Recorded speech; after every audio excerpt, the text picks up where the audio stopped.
인터뷰. 모두를 위한, 모두를 향한 모두의 궁금증 훅 인터뷰.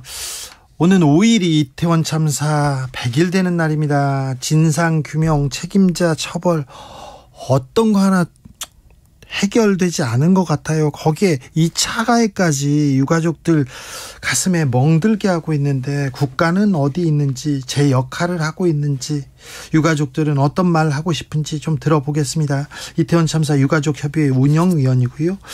희생자 박가영 씨의 어머니 최선미님과 이야기 나눠봅니다. 100일 가까워 옵니다. 어떤 생각 드세요, 어머님?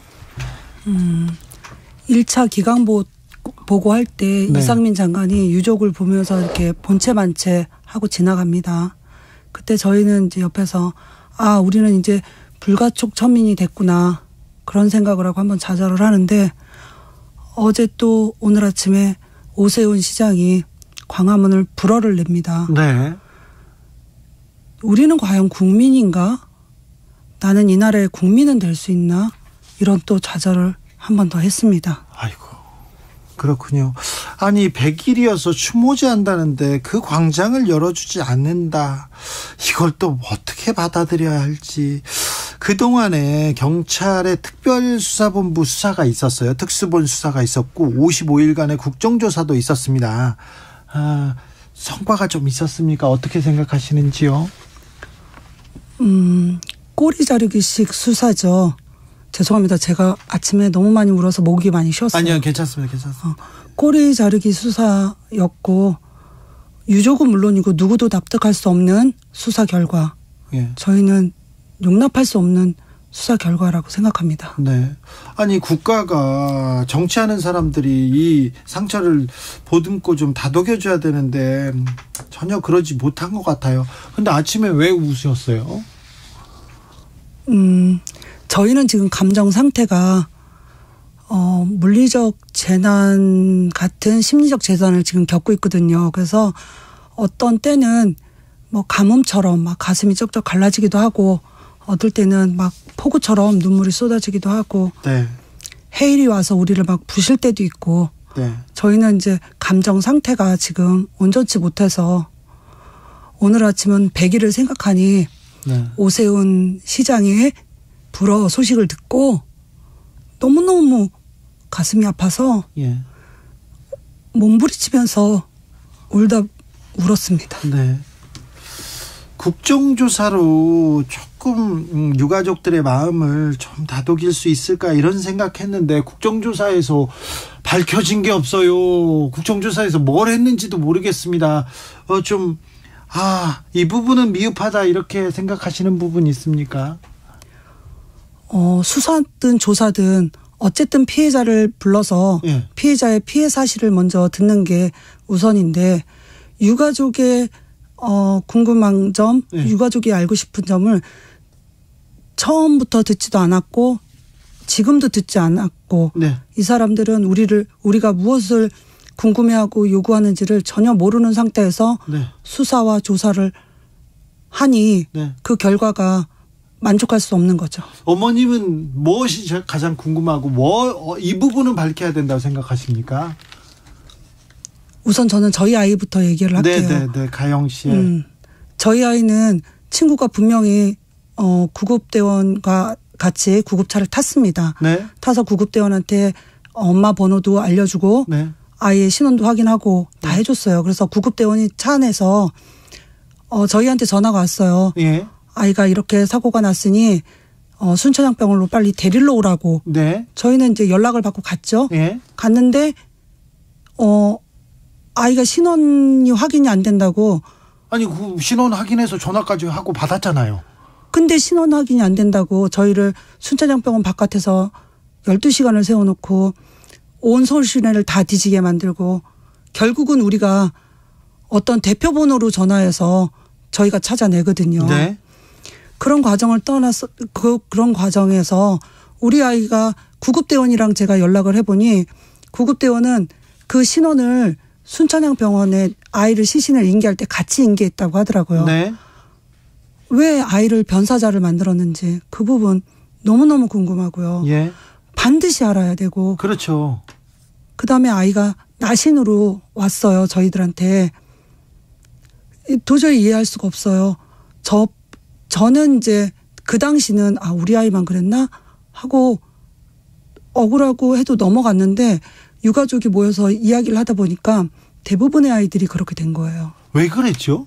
그렇죠. 그거를 저희는 국정조사에서 밝히고 싶었던 겁니다. 그 얘기를 듣고 싶은 겁니다. 아무도 얘기를 해주지 않아요. 왜 그랬을까요? 가영 씨와 마지막 순간 우리 가영 씨는 어떤 상태로 병원에 왔고 그 병원에서 뭘 했는지 이거는 알아야죠. 그래야 이제 또 가슴에 묻든 하늘에 묻든 할 거 아닙니까? 그런데 이런 부분에 대해서도 전혀 밝혀진 게 없어요. 단 한 개도. 그리고 원인도 이 사고 원인도 밝혀지지 않았고 사망 원인도 마찬가지입니다. 그리고 누구 하나 책임지고 사과하는 사람도 없어요. 네. 네. 더불어민주당에서는 이상민 행안부 장관 탄핵한다고 이렇게 검토하는데 이 부분은 유가족들은 어떻게 생각하세요? 처음부터 저희는 해임을 주장해왔고 예. 아직까지 이제 태도는 변함이 없는데 법적인 것만 물으니 꼬리자르기식 수사가 되고 있죠. 네. 그래서 저희는 정무적이고 또 도의적인 책임도 있다고 봅니다. 네. 아이들이 이제 그렇잖아요. 학교에서 둘이 싸웠는데 한 아이가 다쳤어요. 그러면 반장이 말렸어요. 담임은 와서 반장을 야단치는 거예요. 너는 왜 애들 조용히 못 시키고 사고를 냈니? 네. 반장을 전학시키고 징계를 줍니다. 예. 누구 잘못일까요? 반장 잘못일까요? 아니죠. 담임 선생님, 교감, 예. 교장 예. 다 정무적이고 도의적인 책임을 지는 게 맞다고 보거든요. 그렇죠. 그거를 지지 않고 네. 있다는 게 저희는 안타깝고 속이 상하고 분노를 하는 거죠. 선생님들이 책임져야 될 걸 지금 반장한테 책임 물어서 반장만 그렇죠. 지금 그렇죠. 네. 책임을 묻는다. 네, 알겠습니다. 송미경님께서 네. 추모제를 하겠다는데 왜 안 된다는지 국민으로서 이유를 모르겠습니다. 아니 추모제를 왜 못하게 합니까? 저희도 그게 가장 궁금하고 억울하고 환장을 노리시죠. 이상합니다. 5006님께서는 어머니 목소리 듣는데 저도 울컥합니다. 어떤 말이 위로가 되시겠습니까? 이렇게 얘기하는데 날씨도 추운데 유가족들은 아직도 거리에 계시더라고요. 막 159배 아스팔트에서 이렇게 하는 모습 보고 정말 마음이 안타까웠는데 얼마 전에 대통령 면담 하겠다고 용산에 갔다가 제지당하는 모습을 봤습니다. 가족분들이 정부한테 얘기를 하는데 정부가 안 들어줍니까? 그렇죠. 정부가 우리 얘기를 들어주면 저희가 이렇게 나오지 않죠. 힘들다는 표현이 있어요. 네. 우리 힘들어요라고 얘기를 하는데 힘든 건요. 저희 농사 짓거든요. 제가 네. 밭에 나갔다가 일하고 저녁에 들어오면 힘들어요. 예. 퇴근하고 오면 힘들어요. 예. 이거는 힘들다고 표현할 수는 없는 부분이에요. 그런 힘든 거 저희는 표현할 수 없는 건데. 네. 그리고 사실 90세 노인이 돌아가셔도 어르신 잘 가셨냐? 예. 마지막은 편안하셨냐? 라고 묻는 게 예의죠. 예의죠. 예. 하물며 생태 같은 자식이 그렇게 갔는데 새끼의 마지막을 모른다는 게 말이 됩니까? 그러니까요. 그러니까 우리는 물어봐야 돼요. 네. 물어보려면 나가야 돼요. 나가서 저희가 물어봐야 하는데 그걸 못하게 하니까 예. 저희는 너무너무 고통스럽죠. 가영 씨는 어떤 아이였어요?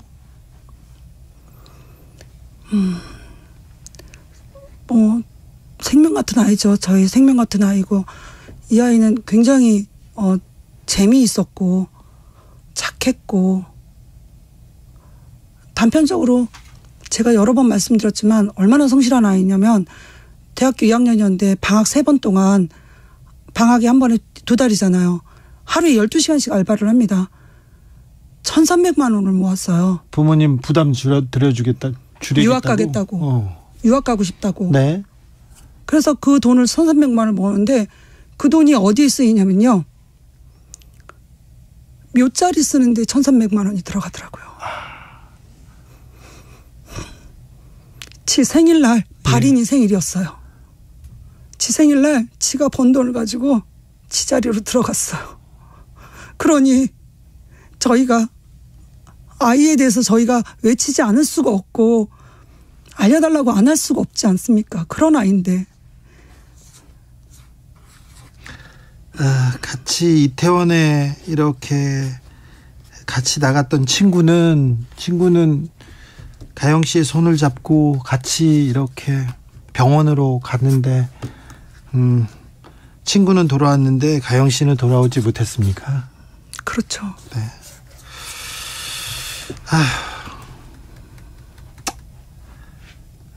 가영 씨가 옆에 있다면 무슨 얘기 해주고 싶으세요? 작년 초에 가영이가 쌍꺼풀 수술을 한다고 네. 아르바이트해서 돈을 모아서 쌍꺼풀 수술했는데 100만 원이 들었대요. 네. 근데 전화가 왔더라고요. 그래서 엄마 쌍꺼풀 수술했는데 의사가 자국만 남겼나 봐. 그러더라고요. 그래서 왜 했더니 잘 안 됐어. 나 재수술하고 싶은데 가서 말할 용기가 없으니까 엄마 같이 와서 말 좀 해줘. 그러길래 가서 이제 재수술을 어떻게 해야 되는지 물어보고 항의도 하고 이 얘기를 끝내고 나왔더니 우리 가영이가 하는 말이 엄마 나는 내가 딸을 낳으면 엄마처럼 이렇게 어려운 일이 당했을 때 엄마처럼 와서 이렇게 얘기해 줄 수 있을까? 그러길래 제가 걱정하지 마. 엄마가 다 할 거야. 엄마가 죽을 때까지 할 거니까 그런 거 걱정하지 마. 라고 얘기를 했거든요. 네. 근데 이런 일 있잖아요. 저는 정말 목숨이 다할 때까지 가영이한테 얘기하고 싶어요. 억울하고 분하고 힘든 거 엄마가 내 목숨 다할 때까지 해줄 거라고. 네. 알겠습니다. 참 이렇게 자식을 가슴에 묻지 못하고 지금 길거리에서 가슴을 치고 있는데 옆에서 2차 가해하는 그런 보수 집회, 보수 단체들이 있더라고요. 좀 나아졌습니까? 경찰이 좀 보호해주고 그렇습니까? 2차 가해가 가장 이제 어려웠던 점이 카메라를 세 대를 들고 아이들 영정을 비추고 유가족을 팔로우해요. 그럼 하루 종일 거기에 노출이 돼 있거든요. 그 지나가는데 계속 찍습니까? 서 있는 데서도 찍고요. 네, 계속 찍어요. 그러니 유가족들이 있을 수가 없어요. 찍기만 하면 다행이죠.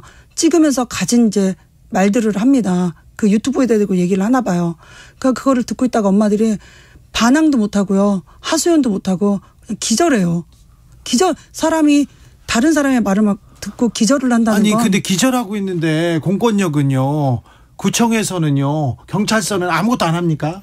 보세요. 저희 언론에 이렇게 비치면 경찰이 저희를 이렇게 둘러싸고 저희를 보호해 주는 것처럼 보이지만 저희를 바라보고 있어요. 경찰이. 그 신자유연대 그 사람들을 쳐다보고 그 사람들이 무엇을 하는지 어떤 말을 하는지 쳐다보고 제재를 해야 되는데 뒤돌아서 우리를 쳐다보고 있어요. 그러니 우리가 화가 나가지고 달려들면 우리를 말려요. 말리는 사이에 경찰 그 사람들은 더 심한 말을 하죠. 과연 이게 우리를 보호하는 건지 그쪽을 보호하는 건지 알 수가 없어요. 정말 정부는 어디 있나. 오죽하면 시민들이 네. 판넬로 가림막을 쳐주셨어요. 아무도 안 해줘서 지나가시는 시민이 화가 나서 판넬을 구해갖고 오셔가지고 판넬로 가려줬어요. 조희덕님께서 너무너무 마음이 아픕니다. 2536님 국민들도 아파하고 있습니다. 더 강해지셔야 합니다. 더 강한 목소리 내십시오. 지지하는 국민들이 더 많습니다. 그러면 이렇게 아파하고 응원하고 힘내라고 하는 분들 많습니다. 1065님께서 어머니 건강 잘 챙겨주세요. 국민들이 마음 보태드리고 있습니다. 유가족협의회에서 추모제 서울시에서 불허했는데 그래도 추모제는 합니까? 해야죠. 어디서 그대로 합니까? 네, 광화문에서 합니다. 네. 언제 해요? 내일 2시에. 내일 2시에요? 녹사평에서 저희가 11시에 영정을 들고 이제 거리를 걷습니다. 광화문까지 걸어가서 네. 광화문에서 2시부터 저희가 추모제를 합니다. 네. 100일이 됐어요. 참사 100일이 됐는데 아무것도 지금 밝혀지지 않았고요. 어떤 책임자 처벌도 어떤 사과도 제대로 된 사과도 나오지 않은 것 같은데 이제 100일 지나면 어떻게 하실 생각이신지요? 끝까지 될 때까지 싸워야겠죠. 어떻게 저희가 계획을 세우고 어떤 방법으로 나갈까요? 저희는 끝까지 버티는 것밖에 힘이 없습니다. 끝까지 울면서 버티는 거, 저희 그거 할 겁니다. 아니, 언제까지 이 희생자들, 피해자들, 이 가족들이 이렇게 거리에서 진상을 규명하라고 언제까지 유족들이 이렇게 외쳐야 되는 건지, 거리에 서 있게 해야 되는 건지 참 안타깝습니다. 아무튼 추운데요. 추운데 건강 챙기시고요. 감사합니다. 많은 국민들이 응원하고 있고, 감사합니다. 네, 힘내라고 메시지 보내주고 있습니다. 그러니 용기를 잃지 마십시오. 네, 감사합니다. 네, 말씀 감사했습니다. 희생자 박가영 씨의 어머니 최선미님과 이야기 나눴습니다. 감사합니다. 교통정보센터 다녀오겠습니다. 김민희 씨. 금요일인 만큼 이미